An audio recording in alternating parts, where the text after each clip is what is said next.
the ligand side factors, basicity of ligand is the one. We are starting with basicity of the ligand. You know that what is the basicity with respect of proton, with respect of electron. We can define the basicity, acidity of molecules or ions, right? So here the ligand basicity, we can say that as per Lewis basicity, the electron donation capacity, right, will be known as basicity.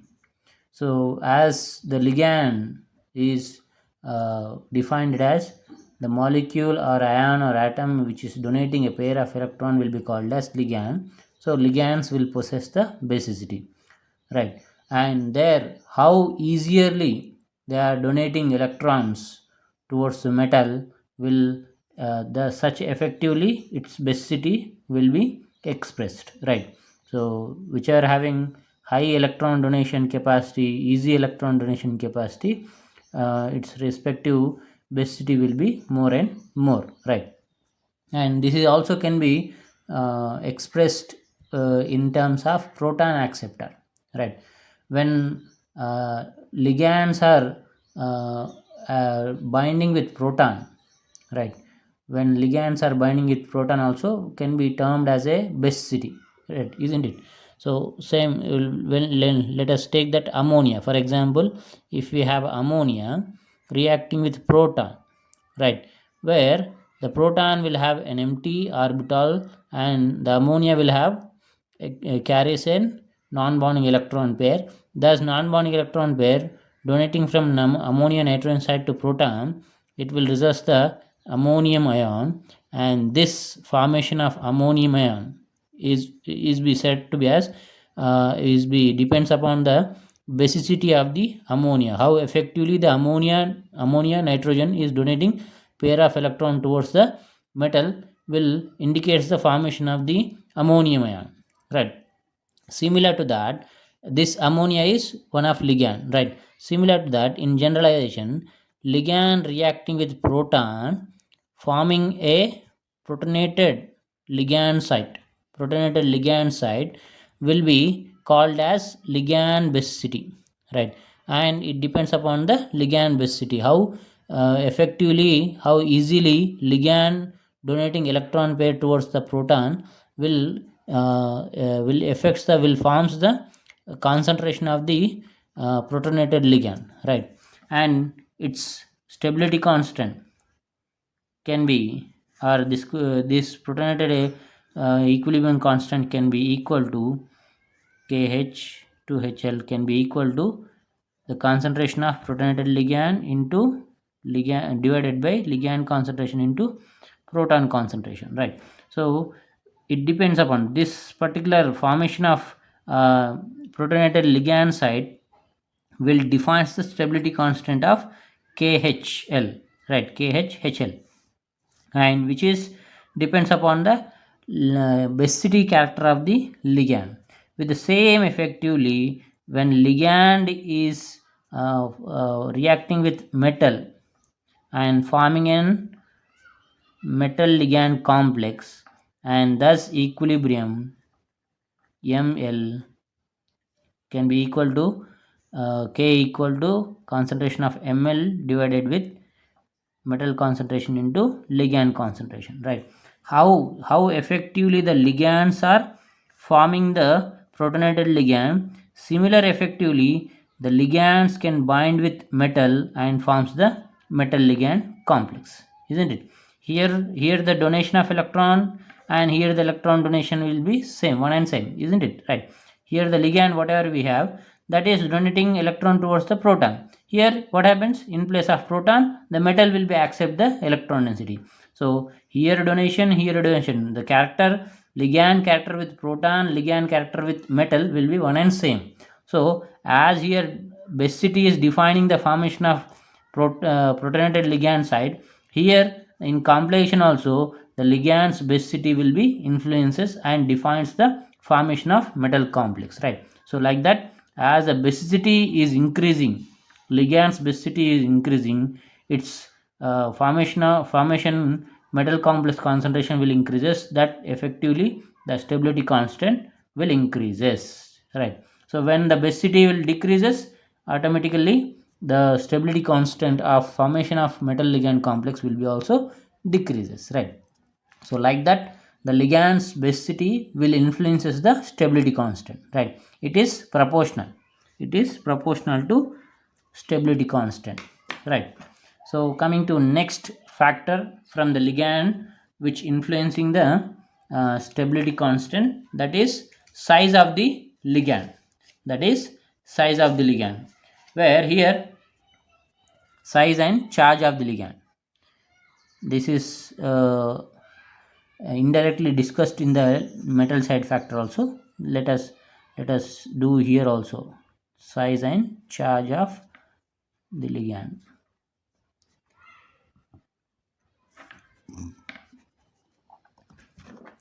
This actually depends upon the metal site, right?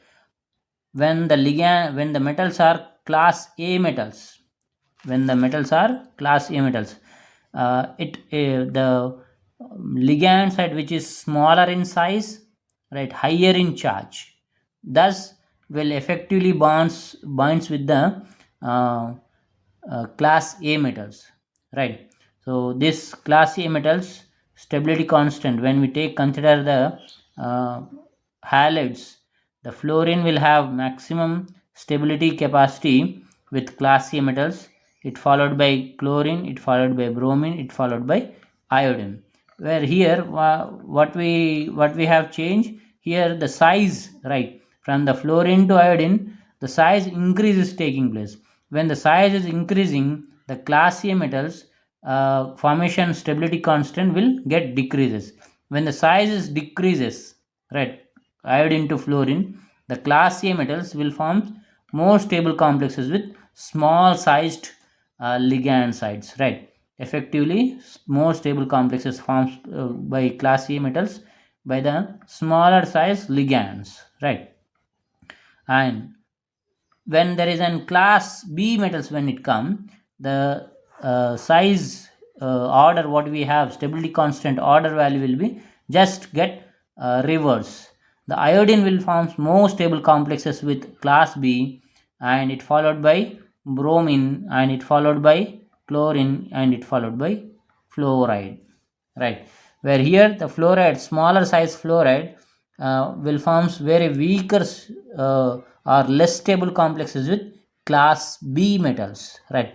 Whereas the high size, right, larger size iodine will form more stable complexes with class B metals, right? So like this all the class A, class B classification is already discussed in Irving William order topic, right? So there whatever we have here, the same thing we can repeat here, right? Here the size of the ligands, right, and same to that the charge also, the effective charge, when we see fluorine to iodine, fluorine will have more effective charge, negative charge will be more effectively, whereas the iodine negative charge is less effective, right? So far more effective charged ligand sites will form more stable complexes with class A, whereas less effective charge carrying ligand sites will form more stable complexes with class B metals, right? Class B metals, right?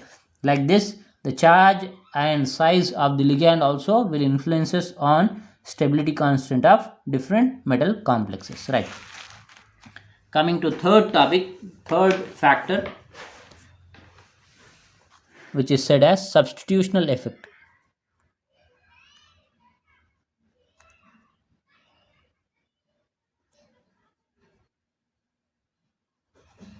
Substitutional effect, substitutional or substituent effect, right?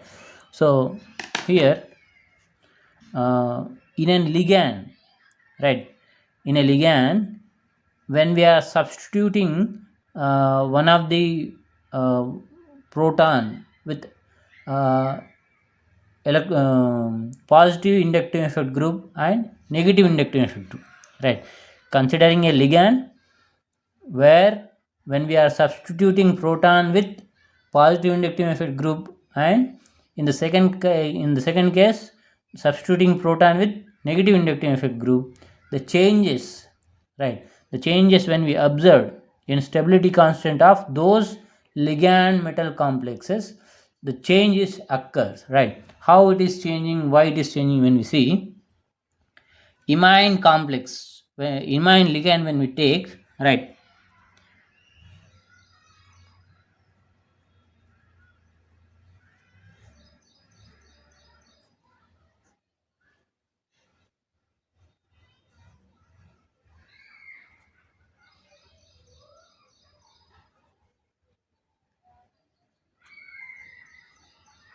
this is imine diacetic acid, right, diacetic acid.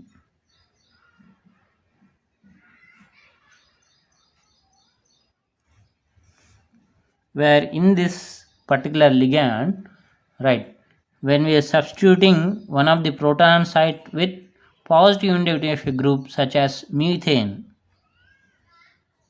when we consider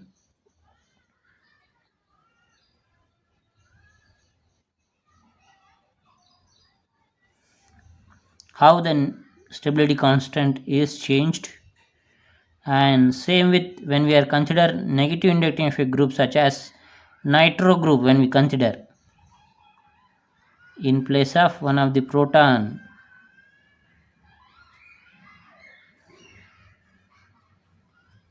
in this ligand, right, with comparatively from the K1 to K2, from the K1 to K2, the increase in stability constant is practically resulted, and from the K1 to K3, the decrease in stability constant is observed, right? When we consider such ligand and its complex stability constants, right, such as amino diacetic acid stability constant recorded as K1, and methyl amino diacetic acid stability constant recorded as K2, and amino nitroimino nitroimino acid stability constant is recorded as K3.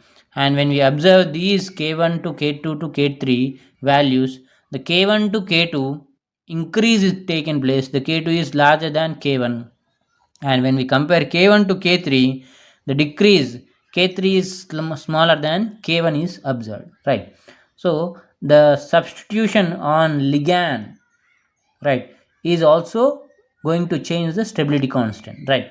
Why this is happening? When we consider the substituting groups, if we observe in the first getting substitution proton by methane, the methane is an positive inductive effect group, which means that the bonded electrons from the methane to nitrogen, the electron density will be shifted from methane carbon to nitrogen, right? Here the donating site is nitrogen, right? So here in the donating site nitrogen, while we having the substitution by proton by methane, the positive inductive effect methane is shifting the bonded electron towards the nitrogen, so where the nitrogen's electron density is increasing, right? Nitrogen electron density is increasing.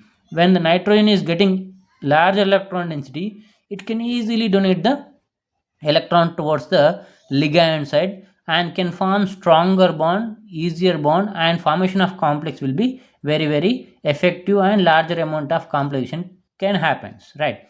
So when product complex is larger, so it proportional stability constant also will increases. So far from K1 to K2 increase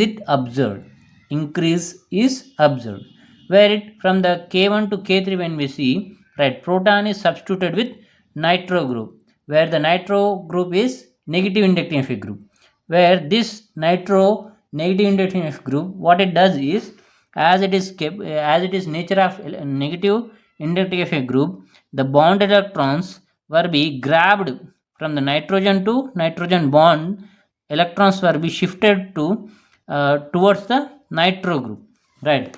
The bonded electrons from nitrogen to amine nitrogen to nitrogen, the shifting of electrons will be taken place, right? With this shift, what happens?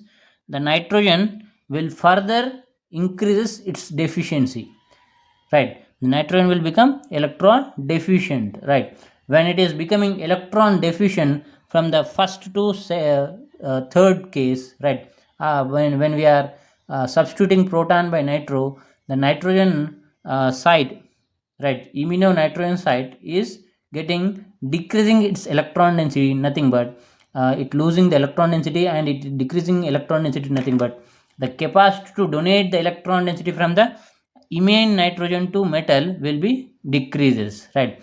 The harder donation from the imine nitrogen to metal will happens, so which means that the complexation from the imine ligands to metal will be harder. The formation of complex is harder, and the amount of complexation will be lesser and lesser. So with respective of that, the K3 stability constant value also can decrease, right? So far from the K1 to K3 observation, K3 is smaller than K1, right? K3 is smaller than K1, right? That is how the substitution effect will be effect onto the stability constant. When we are substituting positive negative group, which will increases the electron density on binding sites, donor sites of the ligand, where the donation will get faster and amount of completion will increases with respect to of it, stability constant value will be increases. When we are substituting negative inductive effect groups, there the ligands binding sites electron density will decreases, and the donation capacity of the ligand will be decreases, basicity will be decreases, and with respect to with effective of that, the completion amount will be decreases, and it reflects in decrease in the stability constant value, right? So that's how the substitution effect from the ligand site, right? So next come with steric effect. When we discuss the steric effect, right, this is also similar to the substitution, but here the substitutions are multiple, and where the ligand size become larger, right? When the ligand size become larger, how affects the stability constant, we have to observe steric factor.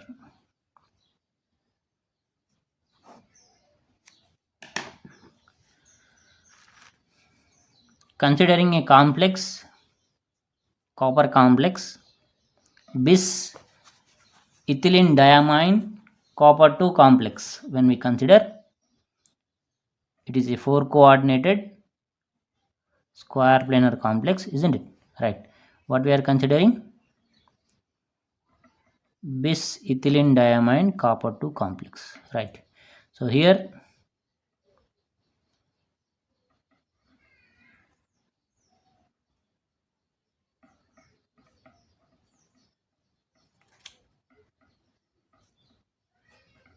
while we are making the bonding from metal to ligand, we should to be very specific, right? Since from now onwards we know that what ligand site is can form the bond, from where it donate the electron density.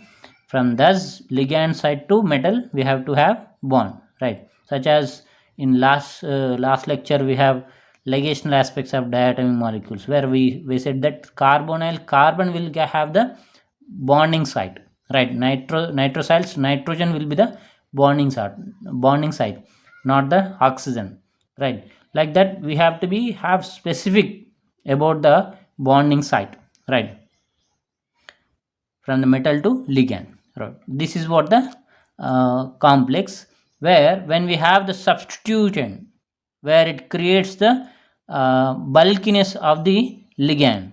So to have this, what we do is the proton sites on the amine ethylene diamine whatever it has, right? In thus amines ethylene diamines, two amine sites whatever they have the protons, thus protons when we are substituting with methanes, right? Then what it becomes? Tetramethane, right? Tetramethane, ethylene diamonds it will become, right? Where it will have the bulky size of the ligand, then it will have the steric hindrance, right? Let us check, right? Here methyl group, here methyl group, methyl and methyl, like this, where the proton sites are replaced with methanes, right? So here, even though the substitution from proton to methane, there should be, we can expect the positive inductive effect group, right? The substitution from proton to methane, nothing but we are substituting positive inductive effect group. So by the previous effect, the increase of the stability constant has to be observed, right? From the substitution effect, when we are substituting methane proton with positive inductive effect group such as methane, the increase is observed, right? So same here also, when we see protons are substituting with methane, positive inductive effect methane, the in overall we have to be have increase, but when we go with practical result, the decrease is observed. The stability constant of unsubstituted bis ethylene diamine copper 2 is larger in comparative with tetra methane, bis tetramethane ethylene diamine copper 2 complex stability constant is less, right? The reason is the steric effect. The reason is steric effect. Steric effect is nothing but what? Steric hindrance. We know that what it means by terminology of steric hindrance, right? When the crowded groups, right, large size groups are coming closer, there will be some interaction, right? Size interactions will be takes place. The size interactions will make repulsion one to other, right, and destabilizes the moiety, right? Here also same thing is happening. When the hydrogens are substituted with methane, right, the large substitution may creates the uh, steric hindrance, right? Larger group interaction from methane to methane, one ethylene group to other ethylene groups, methane groups are getting interacted. So thus large sized molecules, when they are interacting, they go away, right? When they go away, they not only go the bond may not be not directly go away, right? They creates the gap between nitrogen sites, where the bond will become lengthened. From carbon to nitrogen bond will become lengthened. When these two groups are quarrel, the whole moiety gets repulsed. The whole moieties will get repulsed. When they get repulsed, the distance from copper metal to ligand site nitrogen will increases, right? Which nothing but bond will be weaker, becomes weaker. The sterical hindrance of methane substituted methane will create hindrance from one ethylene diamine group to other ethylene diamine group, where the moiety will get destabilized, and the bonding from copper to nitrogen side will get weaker, where the completion, effective completion formation will be get decreases. The concentration of formation of complex will get decreases, which can be results the decrease in the stability constant, which will be reflect in the decrease in the stability constant, right? So that's how the sterical hindrance effect onto the stability constant, right? It is slight overlaps with the substitution effect, but here we have to say that the substitution effect will be smaller substitution, right? Smaller substitution, and the substitutions are lesser here. But when it come to steric hindrance, the substitutions are large. When there are large substitutions are take place, there may be sterical hindrance will takes place, and it affects the stability constant to get decrease, right? So that is the what we have to be very careful while we are understanding the steric effect to substitution effect, right? So let us stop this lecture here. Here we discussed four factors. One is the basicity, other is the size charge on the ligand side, and the third effect is substitutional effect, and fourth is sterical hindrance effect, sterical factor, right? So with respect of their factors, they effects on the stability constant to increase or decrease, right? So hope you have understood the all four factors from the ligand side, right? So let us continue in the next lecture. Next factors will be continuous in the next lecture. So here I stop. Thank you.